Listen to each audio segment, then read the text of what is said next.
MA history സബ്ജക്റ്റിൻ്റെ third സെമ്മിൻ്റെ പാർട്ടായ the social revolutions in modern world എന്ന ടെക്സ്റ്റിലെ സെക്കൻഡ് യൂണിറ്റിൽ സോഷ്യൽ കോൺട്രാക്റ്റിൽ നമ്മൾ Thomas Hobbes, John Locke, Voltaire എന്നിവരെക്കുറിച്ച് മുൻ വീഡിയോയിൽ ചർച്ച ചെയ്യുകയുണ്ടായി. ഇന്ന് നമ്മൾ പറയാൻ പോകുന്നത് Jean Jacques റൂസോയെക്കുറിച്ചാണ്.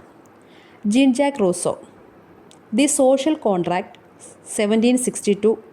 The social contract എന്നത് ഭരണത്തെയും അധികാരത്തെയും കുറിച്ചുള്ള ചർച്ചകളെ മാറ്റിമറിച്ച പ്രബുദ്ധത രാഷ്ട്രീയ തത്വചിന്തയിലെ ഒരു സുപ്രധാന കൃതിയിൽ യഥാർത്ഥ രാഷ്ട്രീയ നിയമസാധുത ദൈവിക അവകാശത്തിൽ നിന്നോ പാരമ്പര്യ അധികാരത്തിൽ നിന്നോ അല്ല, മറിച്ച് പൊതുഹിതം വഴി ഭരിക്കപ്പെടുന്ന ഒരു സമൂഹം രൂപീകരിക്കുന്നതിനുള്ള വ്യക്തികളുടെ കൂട്ടായ ഉടമ്പടിയിൽ നിന്നാണ് ഉത്ഭവിക്കുന്നത് എന്ന സമൂലമായ ആശയം റൂസോ മുന്നോട്ട് വച്ചു. റൂസോയുടെ സാമൂഹിക ഉടമ്പടി എന്ന ആശയം വാദിച്ചത് വ്യക്തികൾക്ക് ഒരു രാഷ്ട്രീയ സമൂഹം സൃഷ്ടിക്കുന്നതിനായി ഒരു പരസ്പര ഉടമ്പടിയിൽ ഏർപ്പെടുന്നു എന്നതാണ്. അവിടെ ഭരണകൂടത്തിൻ്റെ അധികാരം പൗരന്മാരുടെ കൂട്ടായ ഇച്ഛയാൽ നിയമവിധേയമാക്കപ്പെടുന്നു. ഒരു ഭരണവർഗത്തിൻ്റെ താൽപ്പര്യങ്ങൾ നിറവേറ്റുന്നതിനു പകരം ഒരു നീതിയുക്തമായ സമൂഹം ജനങ്ങളുടെ പൊതുവായ താൽപ്പര്യങ്ങളെയും കൂട്ടായ നന്മയെയും പ്രതിഫലിപ്പിക്കുന്ന രീതിയിൽ സംഘടിക്കപ്പെടണം എന്നത് നിർദ്ദേശിച്ചുകൊണ്ട് അദ്ദേഹം സമ്പൂർണ്ണ രാജവാഴ്ച എന്ന നിലവിലുള്ള ആശയത്തെ വെല്ലുവിളിച്ചു.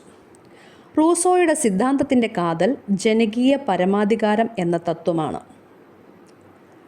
ഇത് രാഷ്ട്രീയ അധികാരത്തിൻ്റെ ആത്യന്തിക ഉറവിടമാണ്. ജനങ്ങൾക്ക് തങ്ങളെ ഭരിക്കുന്ന നിയമങ്ങളും നയങ്ങളും രൂപപ്പെടുത്തുന്നതിൽ നേരിട്ടുള്ള പങ്കാളിത്തം ഉണ്ടായിരിക്കണം എന്ന് ഉറപ്പിക്കുന്നു. വ്യക്തിവർഗമോ വർഗപരമോ ആയ താൽപ്പര്യങ്ങൾക്ക് പകരം ഒരു പൊതു ഇച്ഛയുടെ പ്രകടനം എന്ന നിലയിലുള്ള സർക്കാരിൻ്റെ ഈ ആശയ പങ്കാളിത്തത്തെ ജനാധിപത്യത്തിനും പ്രാതിനിധ്യ ഭരണത്തിനും ഒരു സൈദ്ധാന്തിക അടിത്തറ നൽകി. ദി സോഷ്യൽ കോൺട്രാക്റ്റ് വിപ്ലവ പ്രസ്ഥാനങ്ങളെയും ജനാധിപത്യ സിദ്ധാന്തത്തെയും അഗാധമായി സ്വാധീനിച്ചു. നിയമാനുസൃതമായ രാഷ്ട്രീയ അധികാരം ദൈവിക അവകാശത്തിൽ നിന്നോ പാരമ്പര്യ ഭരണത്തിൽ നിന്നോ അല്ല, മറിച്ച് വ്യക്തികളുടെ കൂട്ടായ ഉടമ്പടിയിൽ നിന്നാണ് ഉണ്ടാകുന്നത് എന്ന റൂസോയുടെ ആശയം പങ്കാളിത്ത ജനാധിപത്യത്തിനും ജനകീയ പരമാധികാരത്തിനും ഒരു സൈദ്ധാന്തിക അടിത്തറ നൽകി.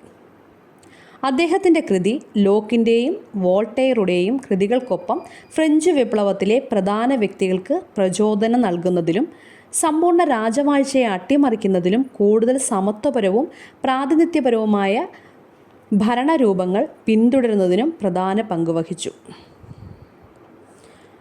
നിങ്ങൾക്ക് ഈ വീഡിയോ യൂസ്ഫുൾ എന്ന് തോന്നിയാൽ ലൈക്ക് ചെയ്യുക, ഷെയർ ചെയ്യുക, കമൻറ്റ് ചെയ്യുക, സബ്സ്ക്രൈബ് ചെയ്യുക. Thank you for watching.